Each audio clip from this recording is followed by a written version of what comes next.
it will be a year older. It'll be crazy. But I thought I'd go through some polling that I conducted informally, of course, on Twitter, and also a straw poll because there were way more than four possibilities for that one. The problem is, of course, as the list grows, things actually spread out more evenly usually. So it makes sense to sometimes artificially limit things. Some people are saying actually Estevel there, one of my Twitter followers. I'm pretty sure he's a leftist.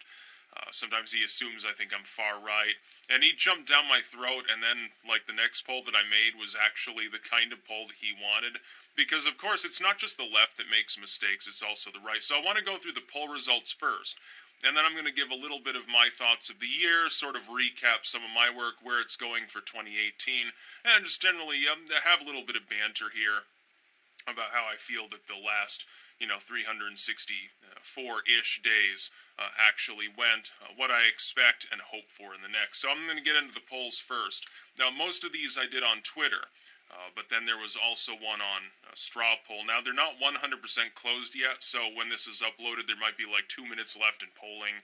Now, I think on the first one, I was going to do 4 hours. I accidentally did, I think, 4 days. So that'll be up for a while, but I'm going to tell you the results as they stand now. The first poll's results. Who should win the coveted Stupid Internet Award for 2017? And, of course, the four possibilities here. Cenk Uygur, you'll remember, of course, for his problematic blog from years ago that got exposed. And that was, it was very funny. And his PAC dropped him. And his popularity is a bit on the skids at the moment.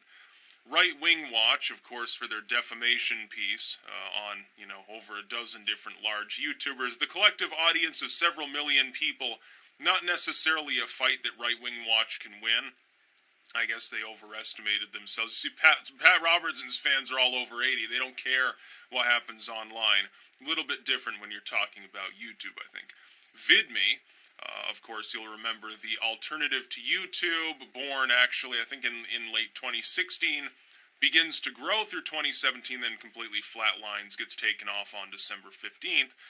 And then Mark Zuckerberg, of course, Facebook's attempt at censorship, so vastly stupid that they had to actually rescind it. Now, don't try to tell me for a minute that Zuckerberg doesn't like censoring things.